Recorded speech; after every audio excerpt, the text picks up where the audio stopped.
वह सावध्य होता है। दो भेद योग के, चंचलता के दो भेद, सावध्य और निर्वध्य। जो पाप सहित या पाप को लाने वाले योग की क्रिया है वह सावध्य है, और उसके अलावा पुण्य रूप जो क्रिया है वह निर्वध्य है। यहाँ पे कह रहे हैं जब तक ये सामायिक काल पर्यंतम सामायिकम सव सावज जोगम पच्चखामी, सावध्य योग का मैं त्याग करता हूँ, यानी पाप का त्याग करता। पाप को ही आचार्य महाराज ने सावध्य योग इस शब्द से लिख दिया। पाप का आश्रव किससे होगा, पुण्य का आश्रव किससे होगा, वह परिपूर्ण रूप से योग से ही होगा। काय वांग मनहा कर्म योगा स आश्रवा, वही आश्रव है। उमा स्वामी महाराज ने तत्वार्थ सूत्र में लिख दिया, और उसी की बात कह रहे हैं। मैं पापों को छोड़ता हूँ या सावध्य योग को छोड़ता हूँ। सावध्य योग यानी जिसके द्वारा पापों का आश्रय होता है, ये कारण है, और पाप रूपी कर्म कार्य है। यहाँ कारण पर ही विराम लगा दिया। जिन कारणों से पाप हो रहे थे, पाप कर्म का आश्रय हो रहा था, मैं उसका ही त्याग करता हूँ, मैं उसी का ही त्याग करता हूँ। सर्व सावध्य योगात विरतोस्मि सामायि सवम सावज्जम जोगम पच्चखा, प्रत्याख्यान करता हूँ मैं उस सावध्य योग का। कब तक? जावत जीवम, जीवन पर्यंत। संकल्प किया जाता है। बहुत बड़ा संकल्प जब होता है तब थोड़ा सा काम बनता है, अन्यथा कार्य नहीं बन सकता। इसलिए कह रहे हैं कब तक के लिए त्याग कर रहा हूं? जावत जीवम, जब तक यह जीवन है, अंतिम सांसें निकलने तक मैं पाप करने का, सावध्य योग करने का त्याग करता हूं। जो लक्ष्य होता है, जो हमारी एक टारगेट बनाना होता है, वह हमें बहुत ऊंचा बनाना पड़े। माना कि राजू भाई, हमने साल भर में सोचा हमें 10 लाख कमाने हैं। ज़रूरी नहीं है 10 लाख ही हम कमा लें, हम 5 लाख भी कमा सकते हैं और 15 लाख भी कमा सकते हैं। पर जैसे हमें पता है हर साल हम 5 लाख कमाते हैं, पर क्या मात्र 5 लाख का ही टारगेट लेके अगले साल चलते हैं क्या? नहीं, अगले साल सोचते हैं 10 और 15 फिर 20, जबकि हमें पता है हम 5 तक ही पहुंच सकते हैं, पर भी हमारा लक्ष्य और आगे का रहता है। ऐसे ही यहाँ पर भी कह रहे हैं कि हमें पता है हम जीवन पर्यंत उसका त्याग करने की भावना तो भा रहे हैं, कर नहीं पाएंगे ये भी पता है। क्योंकि नदी पर जो बांध बांधा जाता है, डैम बनाए जाते हैं, पानी को रोकने के लिए ही बांधे जाते हैं, पर फिर भी दीवालों से कहीं ना कहीं से पानी रिझता ही रिझता है। ऐसे यहाँ कह रहे हैं कि जीवन पर्यंत मैं त्याग कर लेता हूँ। तिविहेण मनसा वचसा कायेण, मन से, वचन से, काय से। क्या? न करेमी न कारेमी न अन्नम करंतम पी समुण मन्नामी। ना मैं स्वयं मन से करूँगा, न वचन से करूँगा, न काय से करूँगा, न दूसरों से कहूँगा कि जाओ उसको मार के आ जाओ। नहीं कहेंगे। जो श्रावक होगा अपने पाप से अपनी रक्षा करना चाहता है, वह कभी भी दूसरे को मारने की, दूसरे मारने वाले की अनुमोदना मन से, वचन से, काय से नहीं करता। और वो ही पापों से सावध्य योग से बच सकता है। न करेमी न कारेमी न अन्नम करंतम पी समुण मणामी तस्वंते। तस भंते, हे भंते, पुनः हे भगवान, मैं तो ये चाहता हूँ, अभी त्याग किया नहीं है, त्याग करने की भावना चल रही है कि जीवन पर्यंत में पापों का, इन योगों का, सावध योगों का मैं त्याग कर देता हूँ। और आगे कहते हैं तस् भंते आईचारम परिकमामी।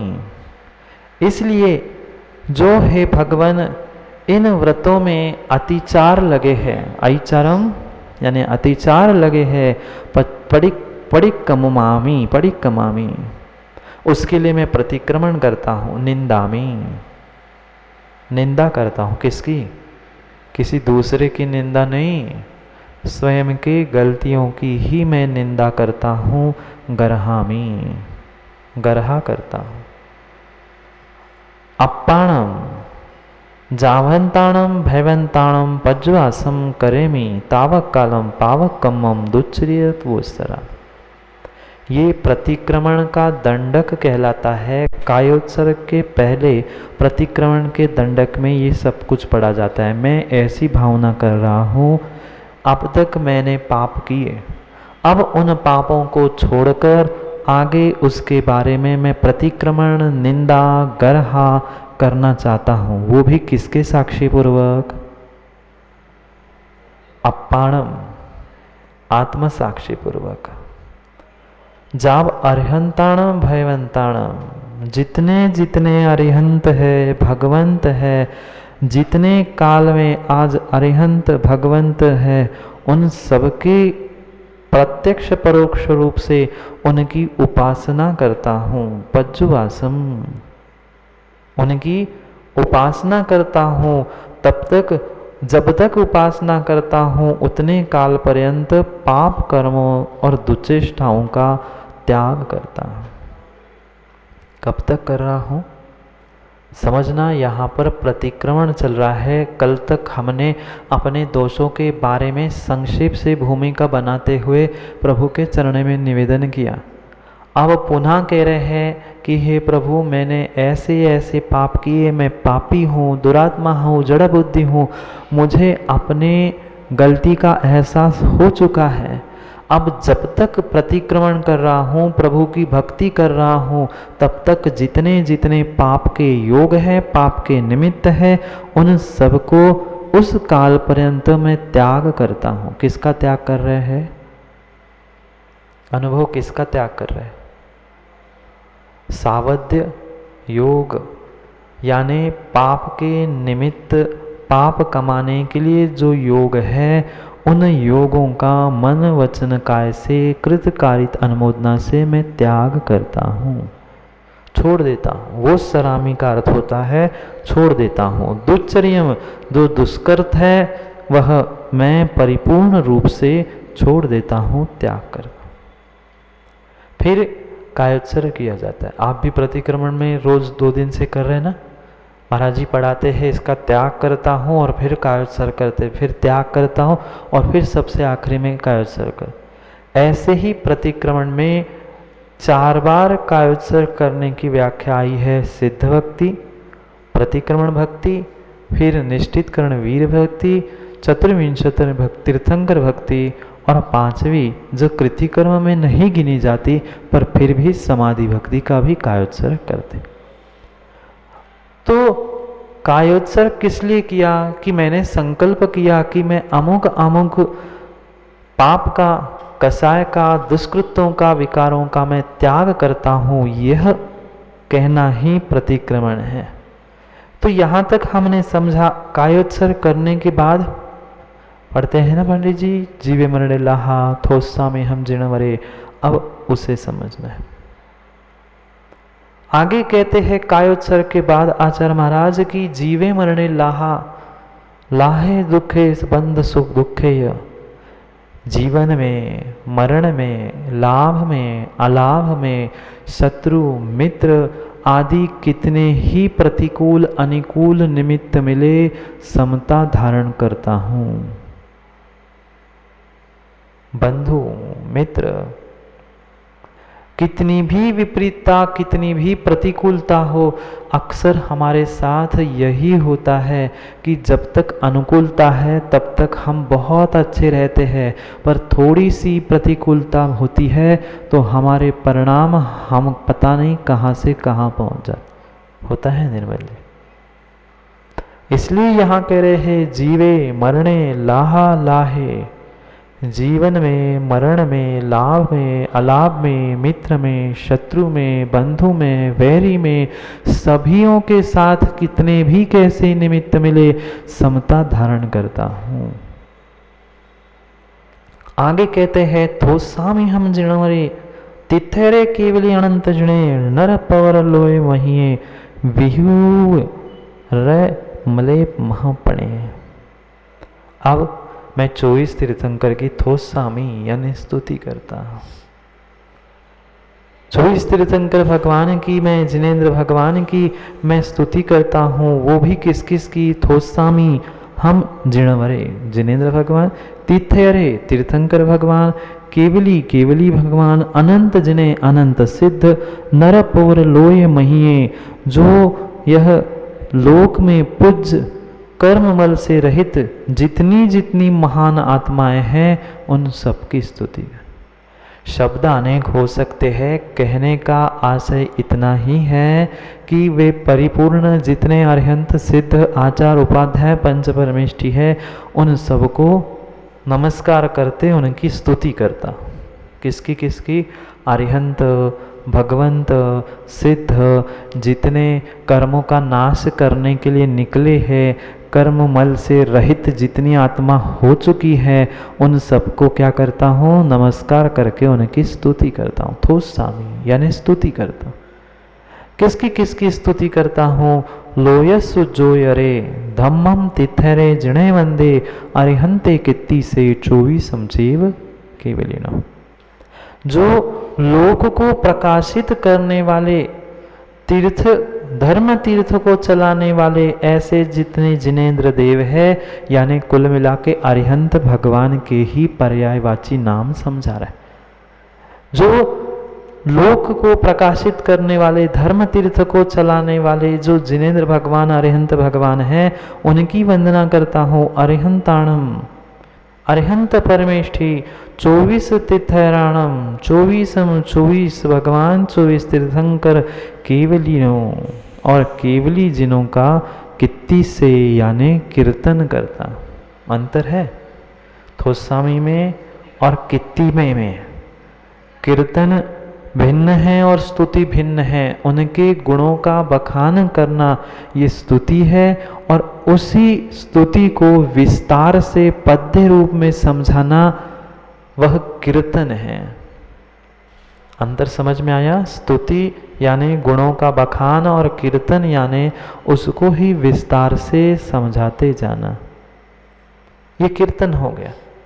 फिर क्या कह रहे हैं? उसहमजियम च वंदे संभवम अभिनंदनम च सुमयम च पौपहम सुपासम जिणम च चंदपहम च वंदे। जो 24 तीर्थंकर कहे थे, अब एक एक तीर्थंकर का नाम लेके कह रहे हैं। उसहमजियम च वंदे, जो उसह यानी ऋषभ, उसह यानी ऋषभ, जो ऋषभ अजित संभव अभिनंदन सुमति पद्म सुपार्श चंद्र प्रभु इनकी वंदना करता हूँ। अलग अलग प्रकार से ये प्रतिक्रमण दंडक में ये जो थोसामी दंडक कहा जाता है या थोसामी स्तुति कही जाती है, उसमें अनेक प्रकार से अरिहंतों के तीर्थंकरों के नाम लेकर कर्मों की क्षपणा करने का प्रयास चल रहा है। क्योंकि देखना, ये जितनी भी आगम की विधा है सब में समय को, अपने आत्मा रूपी समय को पाप रूपी समय से बचाने का प्रयास चल रहा है। प्रतिक्रमण मतलब क्या है? उस पापों से बचने के लिए। तो पापों से बचेंगे कैसे? भगवान की भक्ति करो, उनका नामस्मरण करो, उनका कीर्तन करो, उनकी स्तुति करो। ये यहाँ पर वही कीर्तन स्तुति चल रही है। कैसे? आदिनाथ, अजितनाथ, संभवनाथ, अभिनंदननाथ, सुमतिनाथ, पद्म प्रभु, सुपार्श प्रभु और चंद्रप्रभ आदि की वंदना करता। उसके आगे और कहते हैं सूयम पुष्यंतम शीलम सेयम च वासपूज्यम च विमलम अनंत भवयम धम्मम संतिम च वंदा। इनको भी नमस्कार करता हूँ। किनको? सुविधिनाथ यानी पुष्पदंत भगवान, उन पुष्पदंत, सुमतिनाथ, शीतलनाथ, श्रेयांसनाथ, वासपूज्य, विमलनाथ, अनंतनाथ, धर्मनाथ और शांतिनाथ भगवान की भी मैं वंदना करता हूँ। देखना, जैसे एक व्यक्ति होता है जो 2 टाइम माँ भरपेट खाता है, पुनः उसे बार बार खाने की इच्छा नहीं होती। पर कुछ जीव ऐसे भी होते हैं, उन्हें एक बार में भोजन पचता नहीं, जाता भी नहीं है और खाने की शक्ति भी नहीं रहती। फिर डॉक्टर उसे कहते हैं कि भाई एक समय में, ऐसी भी आजकल बीमारी हो चुकी है कि कहते हैं डॉक्टर कि भैया एक साथ 5-7 रोटी नहीं खाना, हर आधे घंटे बाद, हर 1 घंटे बाद कुछ कुछ खाते रहना, नहीं तो बीमार पड़ जाओगे। ऐसा सुना है क्या आप लोगों ने? ऐसी भी बीमारी होती है कि हर 2 घंटे में, 1 घंटे में कुछ कुछ खाते रहो। यही कह रहे हैं यहाँ पर आचार्य महाराज, हम इकट्ठा नहीं खा पा रहे हैं, इकट्ठा पुण्य कर नहीं पा रहे एक ही समय में, तो धीरे धीरे धीरे धीरे कभी 24 तीर्थंकरों के नाम लेके, कभी अपने पापों की गलती का एहसास करके, या कभी और अनेक अनेक प्रकार से थोड़ा थोड़ा खाओ, थोड़ा थोड़ा खाओ और थोड़ा थोड़ा पचाओ। भोजन की नहीं बात चल रही है, यहाँ भक्ति और स्तुति की बात चल रही। थोड़ी सी भक्ति करो, थोड़ा सा नामस्मरण करो, थोड़ा सा कीर्तन करो, फिर आगे बढ़ो। फिर उपयोग बिगड़ा, फिर अपने उपयोग को संभालो। फिर भूख लगी, फिर खाओ, फिर भूख लगी, फिर खाओ, फिर परिणाम खराब हुए, मन वचन काय में विकृति आ गई, पुनः अपने आप को संभालो, पुनः अपने आप को संभालो। इसका ही अर्थ प्रतिक्रमण में यहाँ बताया जा रहा है। जैसे बने तुम अशुभ परिणामों से, अशुभ मन वचन काय से बचो, इसलिए उसे क्रम क्रम से समझा रहे हैं कि जिस प्रकार से तुम्हें संभलना है वैसा संभलो, पर संभलो तो सही। इसलिए एक एक भगवान का नाम कह रहे। आगे कहते, कुंथुम च जृणवरिंदम अरम च मल्लिम च सुवयम चरणमिम वंदामिरिठनेमिम तह पासम वड्डमाणम च। कुंतनाथ, अरहनाथ, मल्लिनाथ, मुनिसूरज जी, नमीनाथ, अरिष्ट नेमी, पारसनाथ, वर्धमान, जिनों की भी वंदना करता हूँ। वड्डमाणम च, यानी वर्धमान भगवान को भी नमस्कार करता हूँ। एवं मैं अभ्युत्या विहुरेमला पहिण जय मरणा 24 जणवरा तिथरा में पसियंतु। हे भगवान, मुझ पे प्रसन्न हो जाओ। पसियंतु यानी भगवान से कह रहे हैं, भगवान मुझ पे प्रसन्न हो जाओ। भगवान खुश होकर आशीर्वाद देगा? नहीं देगा। भगवान प्रसन्न होंगे? नहीं होंगे। ना भगवान प्रसन्न होते हैं, ना बाबूजी भगवान नाराज होते हैं।